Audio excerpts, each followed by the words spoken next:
this is part 2 of vegan cheese debunked.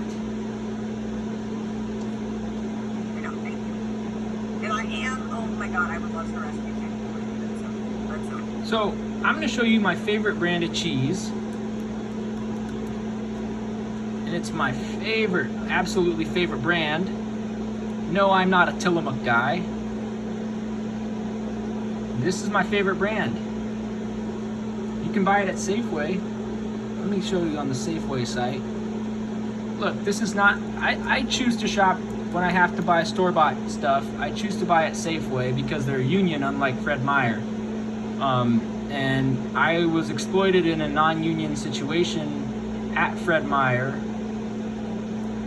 Let me see. Safeway.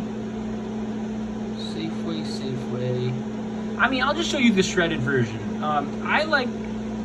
I've got Tillamook Mexican blend, but sharp white cheddar, finely shredded cheese. That is the good stuff. That is the holy grail of cheese. You understand? Okay, so let's back. Oh, and on the chat, here's what I say. I said, Beverly Couch, veganism doesn't work. Veganism is unhealthy. We hunt, fish, and trap to survive. Wolf fur is protecting you from the cold.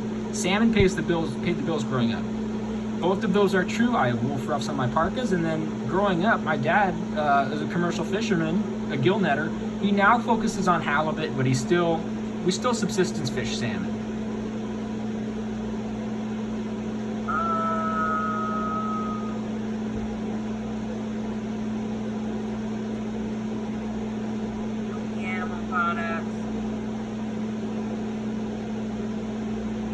Again, Beverly Couch promotes more vegan bullshit, which has been proved to be bullshit. So yeah, she says that people are addicted to the casein in cheese, which is bullshit. Yeah, more hemp, that's awesome. People pushing hemp don't realize the environmental ramifications about hemp, which we covered in an earlier part of the video, so go back and watch that. But I'm suspicious about people like Winona LaDuke pushing hemp. Veganism is a philosophy of doing the least harm possible to life forms. So, like, when you can get... Okay, so that means... This is the point where Liv find out she's a huge hypocrite. Because you can get... It's not wool, but there's fur, something from alpacas, right? And then you can use... Liv, my mom's neighbors have alpacas. It is fleece, okay? Fleece is not the same as having a real fur ruff made from wolf or wolverine, okay? As someone that's a lifelong Alaskan,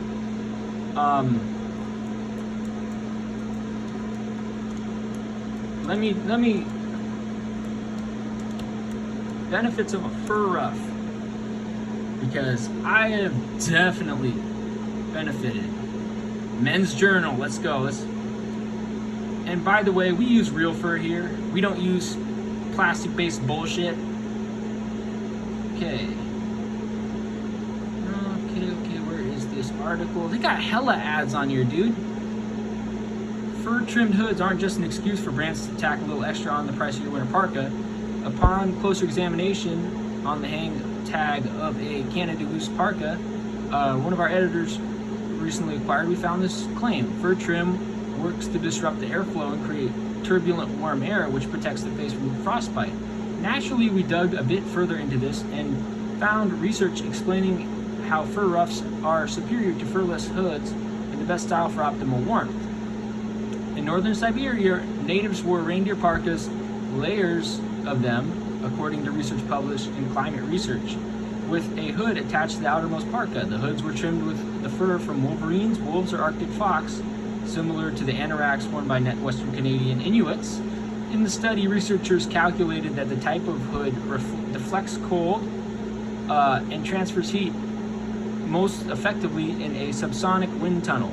Researchers tested coats with no hood, a fabric hood, a military hood, a ruff with short hairs of the same length, and a sunburst hood, a full circle ruff with hairs of varying lengths and thicknesses. After dummies were blasted with cold air, researchers concluded the most optimal design was the sunburst ruff that wraps entirely around the hood.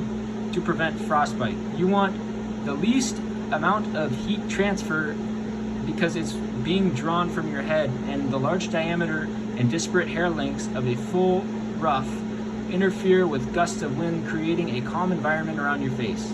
What's more, even though the ruff is situated behind your cheekbones, this positioning reduces the amount of frost that gets built up around the hood, which sucks away the heat away from your face. You might not find yourself in a subsonic wind tunnel anytime soon, but depending on what part of the world you might call home, you might find the next closest thing. Gale force winds and bone-numbing temperatures. Invest in a parka that has a substantial fur, real fur, fuck fake fur. That shit's bullshit. And that'll preserve your visibility. Oh, come on, dude. No thanks, I don't want to know. That'll preserve your visibility and keep you from freezing your tail off. Here are 3 of our favorites. Again, let's go with the real shit. Let's go Boundary Fur Sewing, because they do a great, and this is my favorite ruff from Boundary. I only like Wolverine ruffs if they have the claws attached. That's how Alaskan I am. Beaver and Wolf ruff. Let's see what Boundary Fur Sewing, from $350. A good ruff is a Northern Adventure's true friend. It protects your face from cold winds, blowing snow, and harsh sunlight that reflects blindingly off the snow. There's no substitute for a good ruff.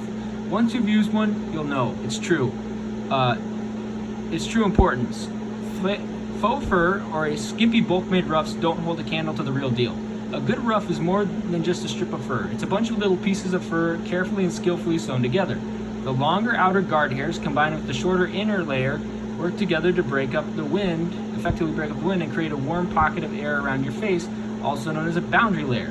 Having multiple lengths of fur in one ruff has been proven both in the field and the lab to be the most effective at stopping the wind and providing sought-after protection. That's why I use a minimum of 2 different fur types, varying in length when building my ruffs. The outer layer of the ruff is a showy layer. This is the one that immediately catches the eye as it drapes across the shoulders, or as you watch the fur tips dance in the wind from inside its tunnel protection. This layer is also extremely important as it's the one stopping most of the wind. The shorter inner layer has a few jobs to do. One is to protect the raw edge of the longer fur, where the soft underhair exposed where the fur was cut. The inner layer needs to be a durable fur, one that will take the tail of the abuse from being frost brushed from it after hours of work on the trail, one with guard hairs that will not break or rub. My 2 favorite furs for this job are Wolverine and Beaver. Wolverine is the better of the 2 as it's more durable and sheds frost more easily than any other type of fur. In addition, it helps add texture to the ruff, which effectively stops the wind more than a ruff of uniform length. Like the slightly more durable Wolverine and Wolf ruff, this is another popular ruff. It has all the advantages of a luxurious protective outer layer of wolf paired with a durable beaver trim. Black Wolf is intermittently available for ruffs. If you're interested in purchasing a Black Wolf, please use this contact form to inquire about its availability. And this is what the Beaver and Wolf ruff, this is like a fancy ruff. I use Wolverine for my everyday parka, and I use Wolf for my fancier parkas. Look at this beautiful brown beaver and black wolf ruff. What a beaut. Yeah, I would love a black wolf ruff. I have gray wolf. I don't have any white wolf or black wolf, but yeah. So back to Liv. Clothing. So if that's no, which is fine, because like we're saying, there's hemp, and hemp can be used, which I am totally. Liv, did you not just read this?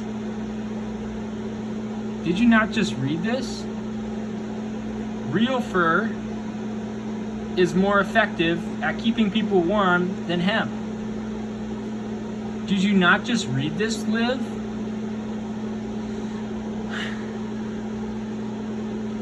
The boundary layer, tunneled protection. Bro, wolf ruff, you need a good either Wolverine ruff or wolf ruff. This is my favorite Wolverine ruff that I have bought. I'll show you both the wolf option and the Wolverine option from Glacier Wear, because they're both great. So, and I did put a review in, giving it a great rating for their beaver and wolf ruff. So let's go to the wolf option. Wolf or ruff, crafted from first quality Canadian Alaskan wolves. Color will vary. Dimensions: 28 inches in length and 2.5 inches in width. Available in white, black, or gray. Add 1-inch strip of beaver, which I did. So this is what I did. Okay, I paid 175 bucks. I got some caribou scraps from the fur exchange, and I added those. Had my buddy add those on his cuffs, and then I had my buddy sew this to an REI jacket. So here's my review. Great, fluffy, select quality furs. I was impressed with the length of the hackles in the middle of the ruff. I'm guessing they're about 7 inches long, which is good for a wolf that's gray and pale. The beaver trim on the ruff is also beautiful, and I meant to say has amazing guard hairs. Great ruff with great hackles and amazing beaver trim, made from the best quality furs out there. So they have my approval rating, and this is an endorsement. I love glacier wear, and I bought this ruff for a new parka. I'm having a parka made from scratch. It will probably be a paktuk because Mouton is hella spendy, and I want to wear this as a 3-season jacket, a fancy jacket. But guess what I got for the cuffs, guys? Guess what I got for the cuffs? And I will show you guys once it's made. And I have to order the liner today, actually. I got some beaver for the cuffs. Let's see. Got some beaver for the cuffs. Nice and warm. I will be warm. And it'll have a Seahawks cover, so that's one of the main reasons why I'm making this new parky. Chinon to glacier wear, Koyana to glacier wear. I don't know how to say thank you in Atna or in Denina. Or no, I know how to say thank you in Denina, in Eyak or Atna. So Eyak and Atna friends, please teach me how to say thank you in your language, okay? That would be dope. But here we go. Like that's, I think it's really more to have less animal products as well. So that's very interesting. They're just saying bullshit. At this point, they're just being yippy skippy cliches and platitudes, and they're just making bullshit talking points that we've debunked. Oh yes, I was hoping someone would mention this. Regenerative Amelia Kajiyama. Which is the inactive practice. So here's what I said. And I said I have rescued pet rabbits. But I understand reality. We eat meat, including deer,